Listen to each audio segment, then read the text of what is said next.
And we are live. Guys, welcome back to the channel. Welcome to the weekend review with myself and George. And George, this weekend saw Chelsea lose, Liverpool not win, Manchester United lose as well.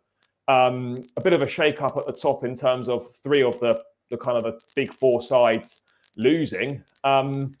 We've talked about Chelsea against Manchester City at length, so if you want to see our thoughts on that, check out our most recent upload. All our thoughts are there. But we're going to go to the other lunchtime kickoff, and Manchester United lost 1-0 at Old Trafford to Aston Villa. That's now 3 defeats in 4 for Manchester United. Obviously, lost against Young Boys and went out the League Cup to West Ham. George, how concerned are you for United at the moment? And you know, what does Ole Gunnar Solskjaer do from here? Because it was another poor performance. Well, you say, what do they do now? But we've been concerned for a long time. I think looks like there's all the ingredients to do well, but they're missing the key ingredient, which is someone to lead it. And I think Ole is just not the man for the job. People will disagree with that. Certainly people within the Manchester United camp and think he's building, he's got a process. But how long can we talk about building for? I mean, we saw it with Arsenal. I think the difference is Arsenal haven't really, apart from this season, backed it with finance. But Manchester United, season upon season, bring in big marquee names. You go back to when Sanchez joined from Arsenal, picked by Manchester City, who were after him, Zlatan Ibrahimovic, Paul Pogba. Like these are big names, and if it was anyone else, I think the head's on the chopping block. But it just, for some reason, he just seems to get protection. It's a really good point you make about, the ex-Man United players feel like they've got a soft spot for him where they can't slate him when they're on the studio and they're like, oh, I can see the process and I understand the signings he's making. I'm not being funny, but they've lost, a couple of back-to-back home games in a row, not conceding goals for fun, and they haven't won a trophy in nearly 4 seasons. So I'm struggling now to really give Ole any backing. And Simon says keep him in the job does us a favour. I mean, I think that's when you know that you're kind of slightly in trouble, where rival fans want your manager to stay because they know that your team's not really a threat with him in business. But in terms of the game, George, United didn't have a lack of efforts. They had 26 attempts on goal. Admittedly, not all of them on target. Are you surprised, firstly, that having spent a whole year trying to sign Jadon Sancho and then eventually getting him this year, that Ole doesn't seem to play him from the start very often? I think they've got enough attacking quality to get results. And, I think a lot of people will look at it. If you're a Manchester United fan, you probably see it as very unlucky. Probably should have got a point, really, if you put away the penalty. And the attempts on target is enough to win a game of football, but it's probably at the other end of the pitch. I don't think the attacking area has ever been a problem. They were actually, I think they were the joint, if not the top goal scorers in the Premier League last year, if I'm not mistaken, from the stats I read. So I don't think going forward's a problem, especially now they've brought Ronaldo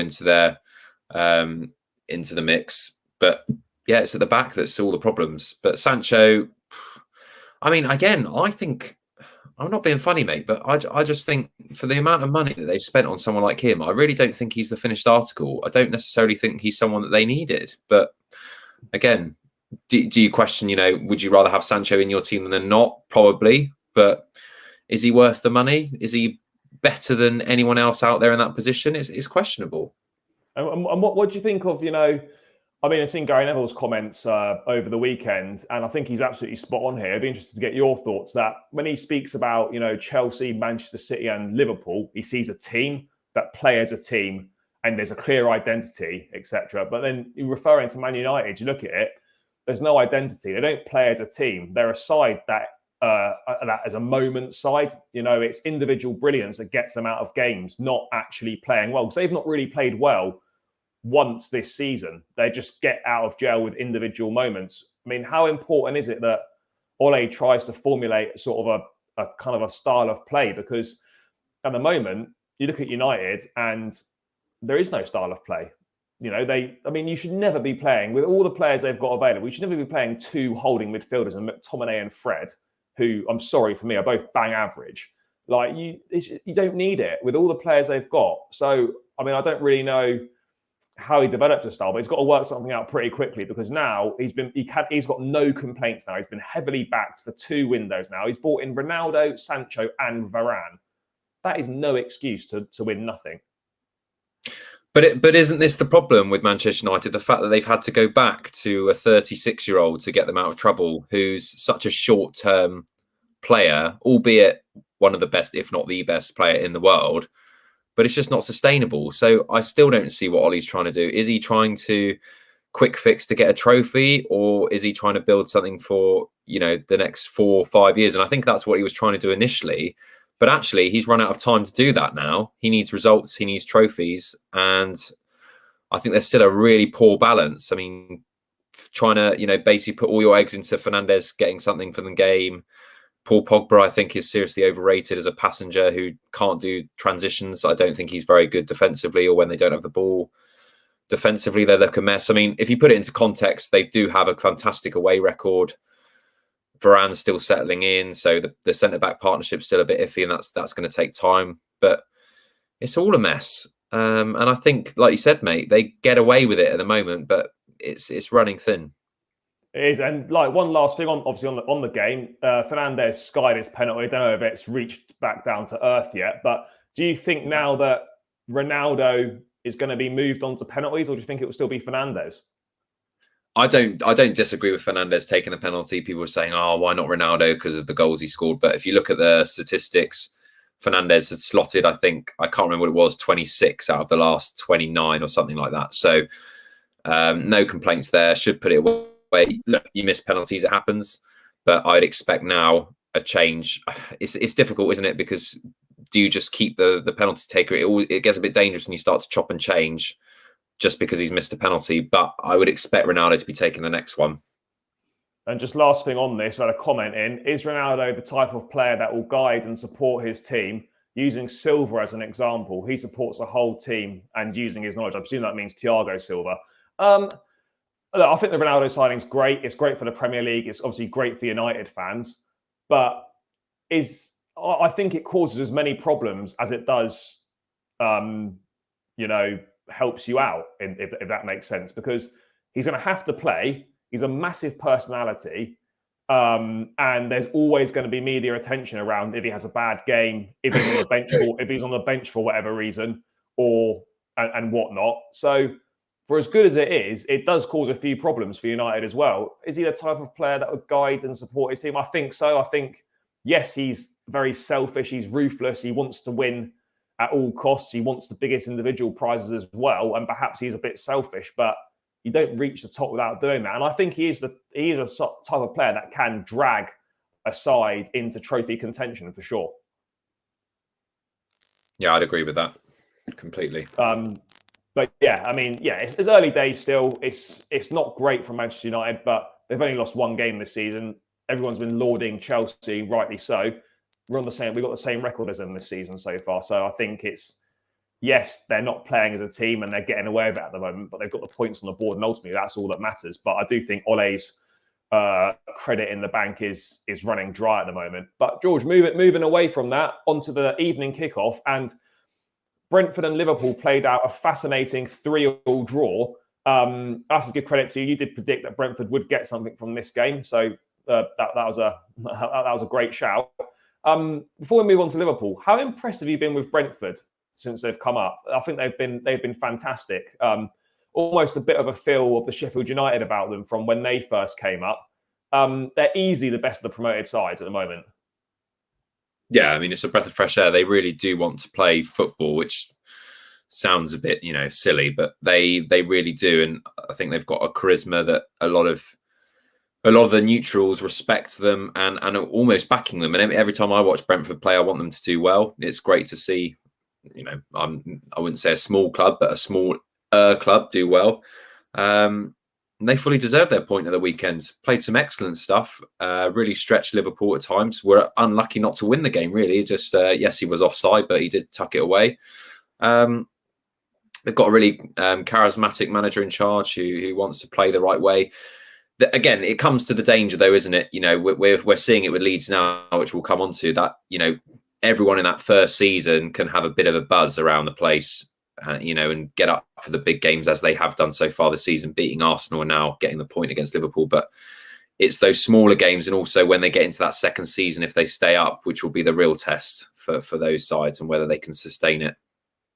And from a Liverpool perspective, George, how disappointed will Jurgen Klopp be feeling the fact that they were twice ahead in this game, if not 3 times, and they've managed to throw it away each time with letting in 3 goals at the back, which is quite uncharacteristic from the Liverpool side. Do you feel he'll be disappointed with that? Yeah, he's got to be disappointed considering the amount of times they took the lead. I think at 3-2, I want to say Salah missed a great opportunity. Massive opportunity. Tried to chip the goalkeeper, kind of got it wrong. And, at this level, if you do that and you don't take your chances, you get punished. And that's exactly what happened. But I am surprised at the amount of goals that Liverpool have leaked in that game. But, again, I think sometimes it's their downfall because they're such an attacking side and want to almost outscore teams, very similar to City, that they can. I think the difference they're very reliant on Van Dijk having a good game. Yeah, I'd agree with that. And he wasn't at his best against Brentford. But, Liverpool, yes, they'll be disappointed with that, but it's not a loss. They've had a very good start to the season. They're looking good. They're going to be there or thereabouts. And they obviously, once they've got the Champions League out of the way in midweek, they head into a very big clash against Manchester City at Anfield at the weekend. So I'm sure it'll be all eyes on that one. But George, just moving on to a couple of teams that we don't really talk about very much. Everton have now moved themselves up into the top 5, a 2-0 win against Norwich. Rafa Benitez, his side, are now only a point off the top of the table after 6 games. I know it doesn't really mean much, but you'd rather be there than not. How impressive have you been with the job that he's done? And do you think he's now starting to win the fans over a little bit? Because there was a lot of negative publicity about his appointment. Yeah, I have to say at the start of the season, I think there was a lot of friction, a lot of tension from kind of that Merseyside area with the connection, obviously, with Liverpool. So people were unsure whether it was the right move for him. And I think you have to start that job well. I think if you go into the first couple of games with defeats, I think it's almost writing on the wall very early doors. So credit to him. He's taken the job because he believes in the job that he can do at Everton. Again, the danger is we've seen it before. I mean, Carlo Ancelotti, people were talking about Everton being in that top 4 bracket or even title contenders when they were around the top around Christmas time last season, and it soon faded.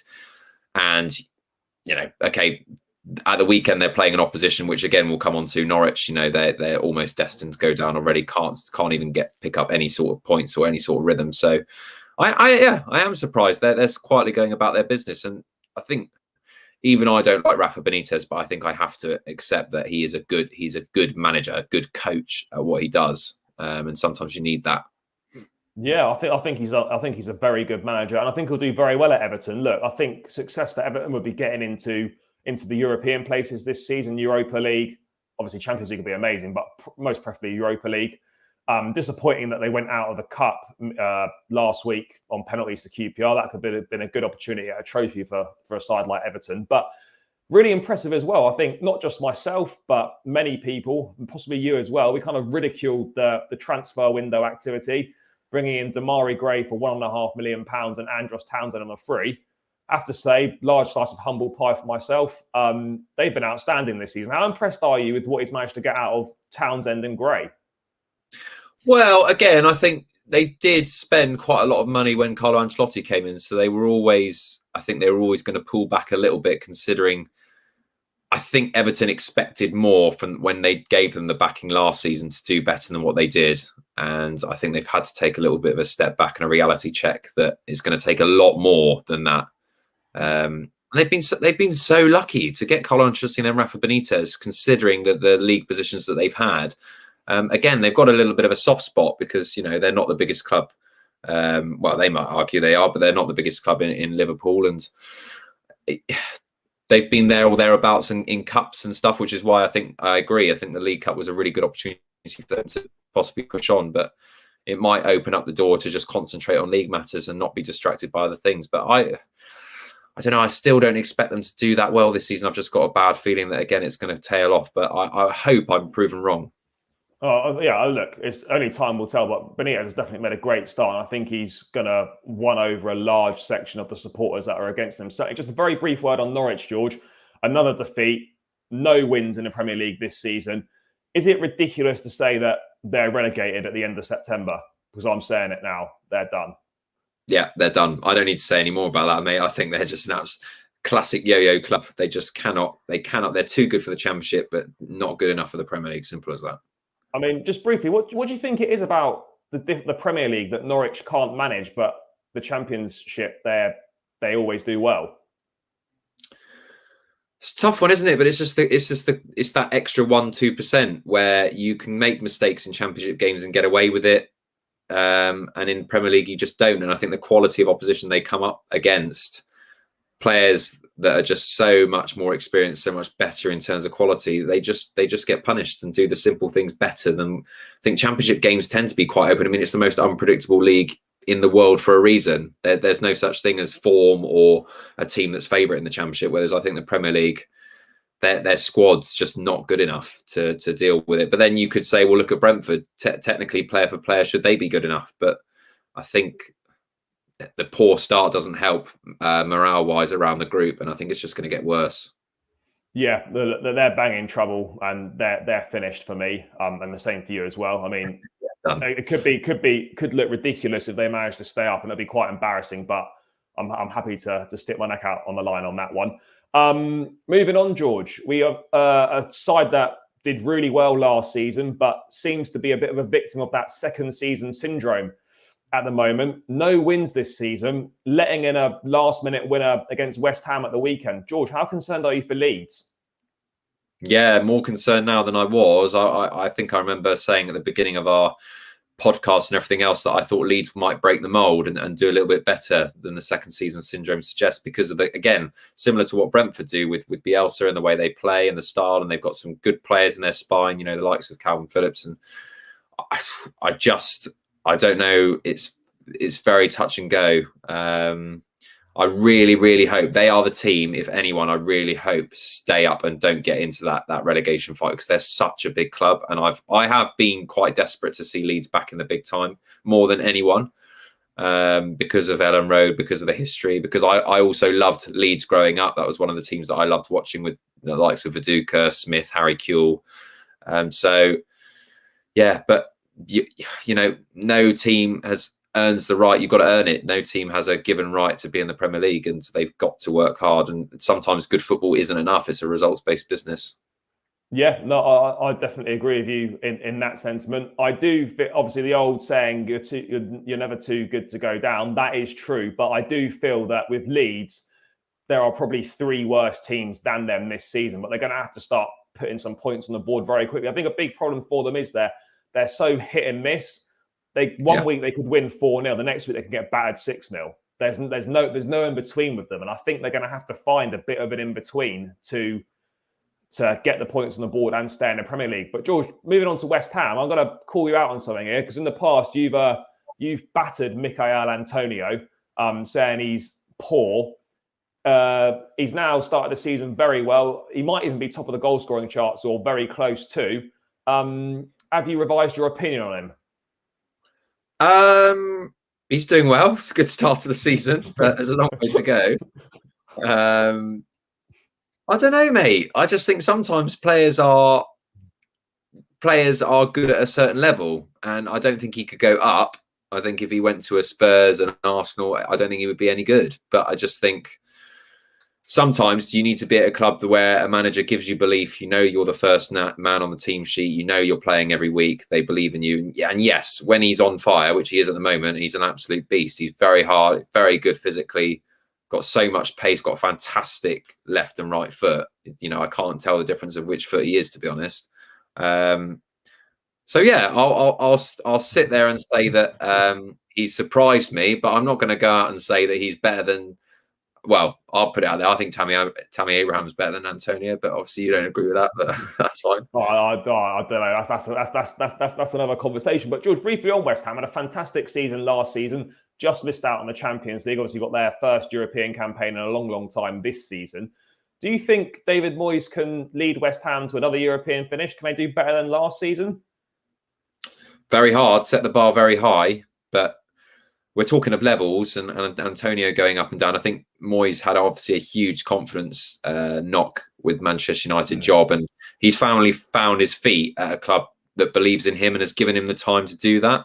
And I would say, even though people will look at it and say they underachieved last year because they were in such a strong position with that last 10 or so games to go, and they managed to just wilter away when they probably should have qualified.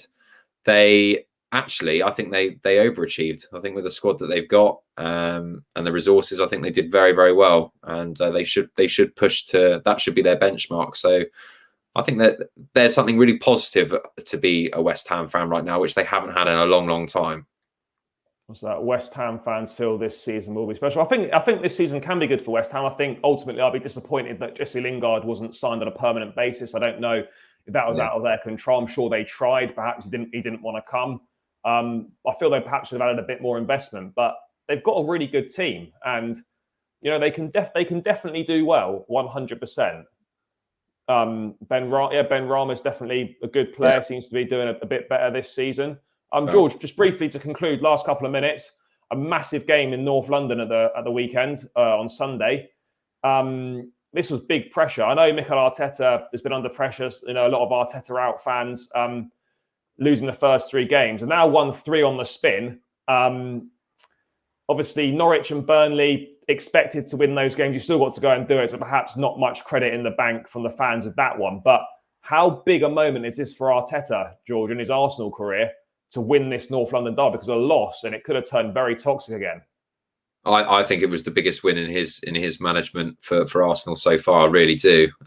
Despite maybe there's not been as much hype in this North London derby, I think it was critical. It was more important for Arsenal to win that game than it was for Spurs, because of the question marks. Because where are Arsenal as a club? Have they got the bottle for big games like that? And it is a big game still. Listening to a lot of the other podcasts with the Sunday supplement and stuff, it's for Arsenal as a club, it's simply a game that you cannot lose for bragging rights and all the rest of it. So huge win for Arteta, and a lot's been said about Arsenal, including what we've said about personalities and they haven't got the charisma and everything else. But great result. But I mean, it just shows. I mean, I said Spurs are still a very good squad that are not far away from reaching those levels, but I think I couldn't be further wrong at the moment. Yeah, it's a big result for Arsenal. I don't think they're going to do anything in terms of getting near the top 4, but they've got to get back into European football, and with no midweek games at all, that's got to do them a massive favour, and they can really focus on the cup competitions as well and try and get another trophy in the cabinet at the Emirates. But George, just finishing up with Spurs. Massive problems, I feel, are mounting for Nuno at the moment. He's got Harry Kane, who everyone knows doesn't want to be there. He hasn't scored this season. Not only is he getting hardly any touches in the box, he's having no shots. I mean, the midfield was non-existent at the weekend. Having started with 3 1-0 wins, it's now letting 9 goals in the last 3 games. He's got a mounting issues in his inbox, hasn't he? I think the writing could be on the wall for him already. I hate to say it. Are you calling for a sack? I'm not calling for a sack, but I mean, we said it when he got appointed. Is he really the right appointment for Tottenham Hotspur? I really don't. I mean, I know he did well at Wolves, but I really don't think he's the level that they're looking for in terms of look at the people that they've employed before. With Pochettino and then Mourinho, I just think it's so far away from making a statement of wanting to go the next level. And actually, I think Levy's done a terror. It's biting him in the arse now, because you look at it and you think, really, should they have kept? Is it worth keeping, even though he's Harry Kane? Is it worth keeping an unhappy player at the club? They should have sold him. I'm sorry. Sold him. Yeah, he's been so stubborn there, and now he's actually paying for it, because I mean, obviously, I don't know Kane's personality, but I think as the captain and the star player, to have everyone at the training ground and in the squad know that you don't want to be there, even if you pretend and put an act on, you're going to try your best. Everyone knows that your star man doesn't want to be there. What kind of message does that send out? I think Spurs are in trouble. There seems to be no style of play whatsoever. Kane's coming so deep to get the ball. I don't know what's happened to Dele Alli. he seems to have just woken up and lost all of his football ability. He's just disappeared over the last couple of years. He's got nothing. Yeah. I mean, I don't know what's happened to him. And Ndombele is a very talented footballer, but he's a luxury player. You know, he's got no discipline in that midfield role. You spend £50 million on Christian Romero, centre back, and yet you still play Eric Dyer, who is an absolute criminal. I'm sorry. He's stealing a living. He is terrible. You're playing the same defence. You're playing the same defence that was shipping goals for fun last season, and yet you sign defenders and don't play them. I don't understand it. Look, we could talk about this for hours, but Spurs are in trouble. They're not going to be any closer than they were last season, and I think Spurs fans need to be careful what they wished for. Yeah, Jose, the football wasn't great, but you know the grass isn't always greener, and I think they're finding that out now. And it'll be interesting to see what happens with Kane. But he'll still score goals, but Nuno's got a lot of problems, and I'm going to be bold to finish off this stream and say that I'd be surprised if he sees out the season. Yeah, I think he's going to go pretty sharpish. Yeah, well, and on that positive note for Nuno, obviously he's not watching, you know, but on that positive note for him, that his job's probably going to be done before the end of the season. That concludes the weekend review show, guys. For anyone that tuned in, sorry, thanks very much for watching. You can watch this back on the channel. It will be available there. You can check out any other videos. Make sure that you smash a like on the video, subscribe to the channel. We're trying to push towards 100 subscribers now, so we'd be really grateful for that. And guys, we'll catch you in the match preview after the Juventus game on Thursday. Cheers.